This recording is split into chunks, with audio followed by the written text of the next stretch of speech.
Wish you a very good day, dear friends. Today we are going to the second chapter of the first unit and to the second page of the second chapter. So you may please take your textbook and follow the textbook with me. Let us continue. A New York Times editorial on December 10, 1903 questioned the wisdom of the Wright brothers who were trying to invent a machine heavier than air that would fly. 1 week later, at Kitty Hawk, the Wright brothers took their famous flight. New York Times is a daily newspaper. Editorial is an article on an important issue that is published in the newspaper. So, in the New York Times, an article on an important issue that was regarding the attempt of the Wright brothers who were trying to invent a machine heavier than air that would fly. It was just taken as a foolishness by all the people. How something that is heavier than air would fly? How will it fly? It will not be possible. People thought at that time. 1 week later, at Kitty Hawk, the Wright brothers took their famous flight. So you might have learned in your general knowledge classes about the Wright brothers who took the first flight, who found out aeroplanes. They tried 100 times and failed, but finally they got success finding their first plane. Let us move to the second paragraph in the second page of the second chapter. Colonel Sanders, at age 65, with a beaten up car and a $100 check from Social Security, realized he had to do something. Colonel Sanders, do you know this person?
This is the great person behind our very famous KFC. Many of you may be fond of KFC. What is KFC? Look here, you will be understanding it very easily.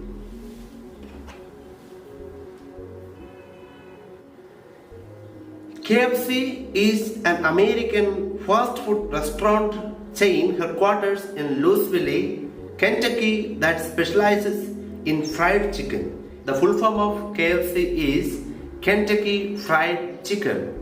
It is the world's second largest restaurant chain after McDonald's with 22,621 locations globally in 150 countries as of December 2019. After McDonald's, this is the most famous world's second largest restaurant chain. Colonel Sanders at age 65 with a beaten up car. Beaten up car means an old and damaged car. And a $100 check. This $100 check is provided to the persons of US with no employment and with no facility to live. And he was in such a very poor situation. From there, he realized he had to do something. He remembered his mother's recipe and went out selling. How many doors did he have to knock on before he got his first order? It is estimated that he had knocked on more than 1,000 doors before he got his first order. How many of us quit after 3 tries, 10 tries, 100 tries, and then we say we tried as hard as we could? This man, Colonel Sanders, tried 1,000 doors, knocked at 1,000 doors to get his first sale. As we know, at present, restaurant is in the second largest position in the world. Let us move to the third paragraph. As a young cartoonist, Walt Disney faced many rejections from newspaper editors who said he had no talent. One day, a minister at a church hired him to draw some cartoons. Disney was walking out of a small mouse-infested shed near the church. After seeing a small mouse, he was inspired. That was the start of Mickey Mouse. Walt Disney was a young cartoonist. He faced many rejections in his life from newspaper editors and many others, and they said that he had no talent and his cartoons were not at all accepted. One day, a priest in a church hired him for a small job, and he was working out of a small mouse-infested shed near the church. After seeing a small mouse, he was inspired, and it was the birth of Mickey Mouse, the famous cartoon of all the children in the world. Successful people don't do great things. They only do small things in a great way. As students, the parents, teachers, and the people in the world do not expect great things from you, but they want you to do simple things, very silly things, just like doing your study, doing your homework, helping in the house a little. That's all.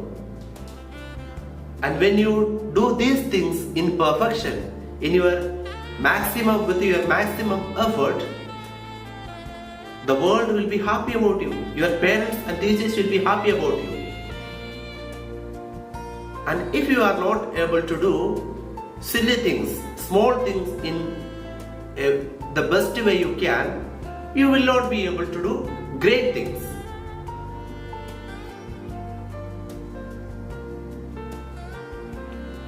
Successful people don't do great things, they only do small things in a great way.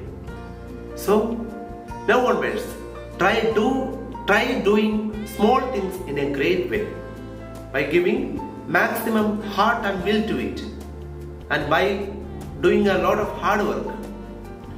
For example, when you do a project, please try to do it with the maximum perfection, collecting data from different books, different sites, etc., and make it perfect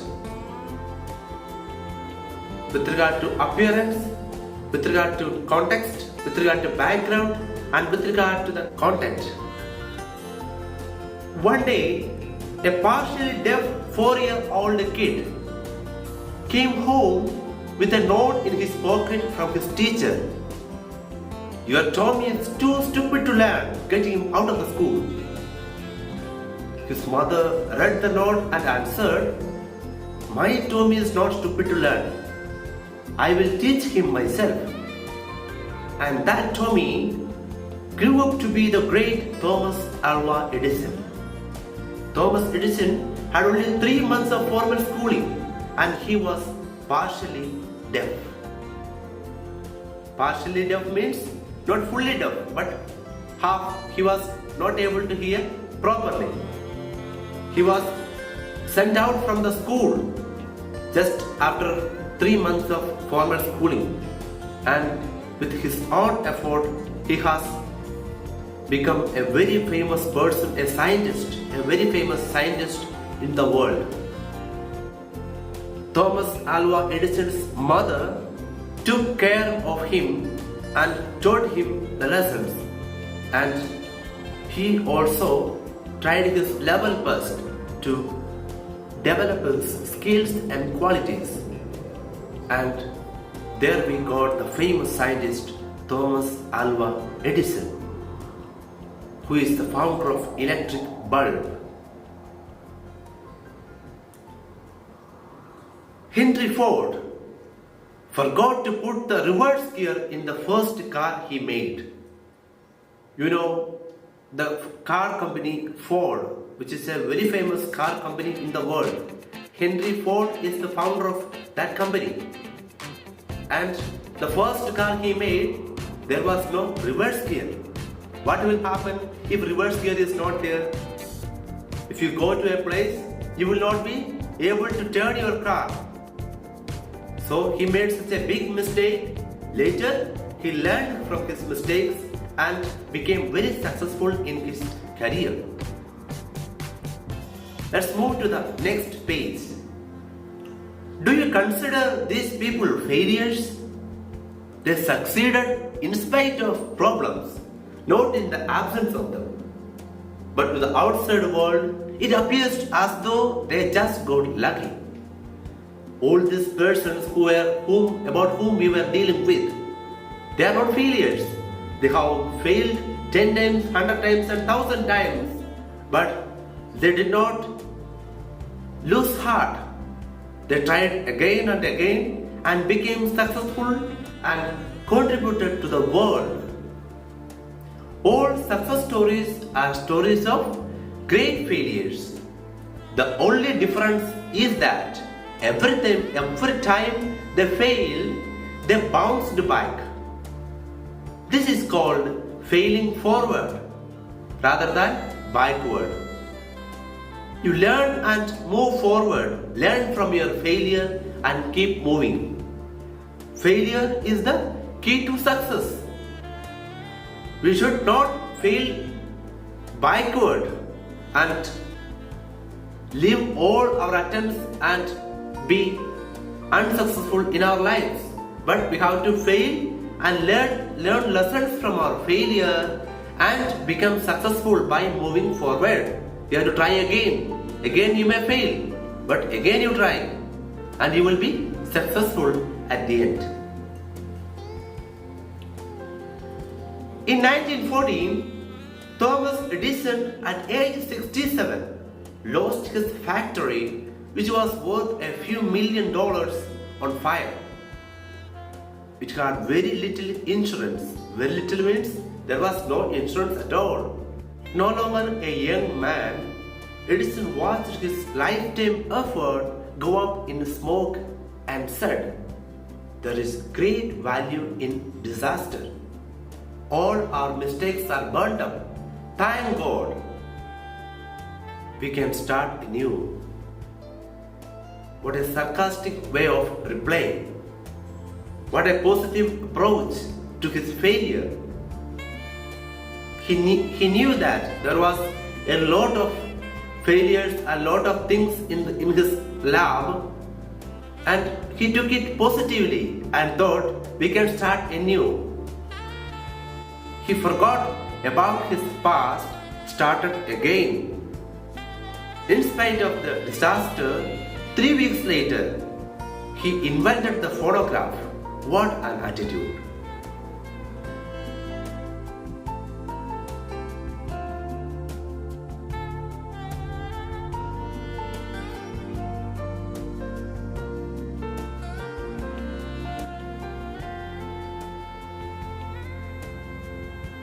Let us see some more examples of failures of successful people. Thomas Edison failed approximately 10,000 times while he was working on the light bulb. Henry Ford was broke at the age of 40. Lee Iacocca was fired by Henry Ford II at the age of 54. Young Beethoven was told that he had no talent for music, but he gave some of the best music to the world.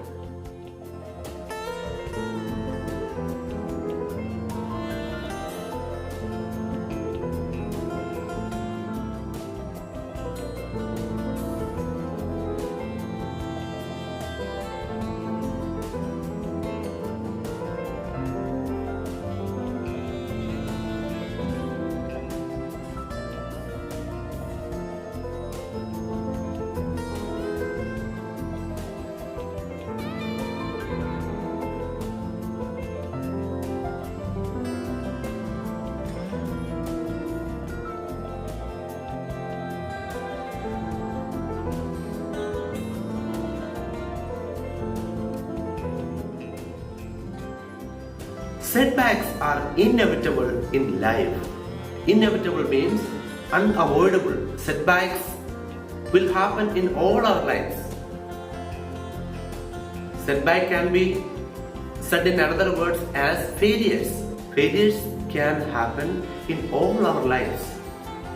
A failure can act as a driving force and also teach us humility.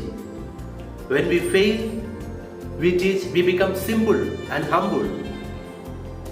In grief, you will find courage and faith to overcome the setback. In grief, in utter sadness of thinking about your failures, you will be powerful. You will rise up and try again to become successful. You will reflect about your failure and become successful at the end. We need to learn to become victors, not victims. What is the difference between victors and victims?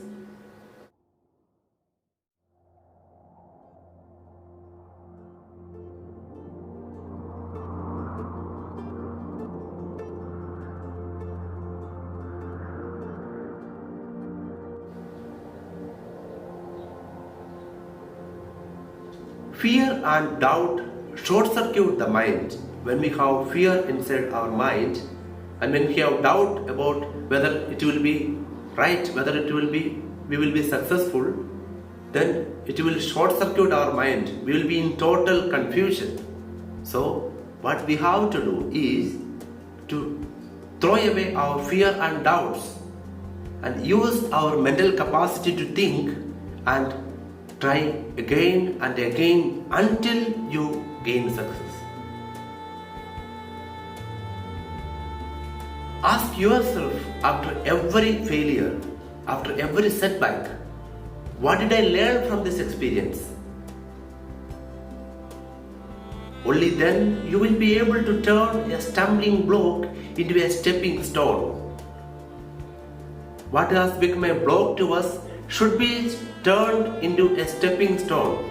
You have to stand on that stone and climb up. The motivation to succeed comes from the burning desire to achieve a purpose. The motivation to succeed. When we learn lessons from our failures and when we have an intense desire inside to achieve a purpose, very strong desire, intense longing means very strong desire inside us to achieve a purpose. Napoleon Hill wrote, "Whatever the mind of man can conceive and believe, the mind can achieve." But our mind is very powerful. Whatever our mind can conceive means give birth. Whatever our mind can think or create an idea, and when we are able to believe that idea, and that can be achieved through proper effort. A young man asked Socrates the secret to success. Socrates told the young man to meet him near the river the next morning. They met. Socrates asked the young man to walk with him towards the river. When the water got up to their neck, Socrates took the young man by surprise and ducked him into the water. The boy struggled to get out, but Socrates was strong and kept him there until the boy started turning blue. He was choking for air or breathing, or air or breathe. Socrates pulled his head out of the water, and the first thing the young man did was to gasp and take a deep breath of air. Socrates asked, "What did you want the most when you were there?" The boy replied, "Air." Socrates said, "That is the secret to success. When you want success as badly as you wanted the air, then you will get it. There is no other secret."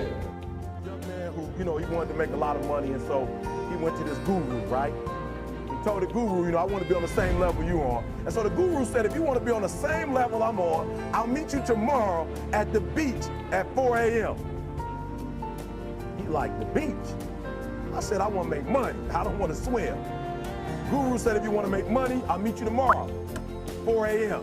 So the young man got there at 4 a.m. He all ready to rock and roll, got on the suit. The old man grabs his hand and said, how bad do you want to be successful? He said, real bad. He said, walk on out in the water. When he walks out to the water, it goes waist deep. So he like, this guy crazy. I want to make money. He got me out here swimming. But the old man said, I thought you said you wanted to be successful. He said, I do. He came, dropped his head in, held him down, hold him down. Just before my man was about to pass out, he raised him up. He said, I got a question for you. He said, when you were underwater, what did you want to do? He said, I wanted to breathe. He told the guy, he said, when you want to succeed as bad as you want to breathe, then you'll be successful. And I'm here to tell you, number one, that most of you say you want to be successful, but you don't want it bad. You just kind of want it. You don't want it badder than you want to party. You don't want it as much as you want to be cool. Only those who risk going too far can possibly find out how far one can go. Are you hearing me? You don't count the cost on this one. You don't count the cost on this one. You just do what you got to do. This small story is giving us a very big message. There is no short way. There is no shortcut to success. We have to, as the man was underwater, he was choking. He was not getting breath. He was trying to get air. So strongly he wanted air. But Socrates was very strong and held him under water. When he came out, he took air with power. So, if we want success, we should desire it so strongly first. And that desire will help us to act powerfully and try more times. A burning desire is the starting point of all accomplishments. Just like a small fire cannot give much heat, a weak desire cannot produce great result. A small fire, when we light a candle, it cannot give much heat. But a big fire will light up the whole world even. In the same way, a weak desire cannot produce great result. Our desires should be strong. Let us remember a great quotation by our former President APJ Abdul Kalam. Dream, dream, dream. Dream transform into thoughts and thoughts into actions. We have to dream. This is not the dreams that we see while we sleep. These are the dreams that we see while we are awake. Dream, dream, dream. Dreams transform into thoughts. We have to think about that dream many times. And thoughts transform into actions. That thoughts we have to make into actions. Simply with thoughts we will not be able to gain anything. But we have to start acting on that. Start working on that. Try hard and hard. Use your mind, will and intellect to make that dream successful. Then that will come into life. Let's move to the next part. As the last part, the author has given some important points for us to reflect. It's a small poem.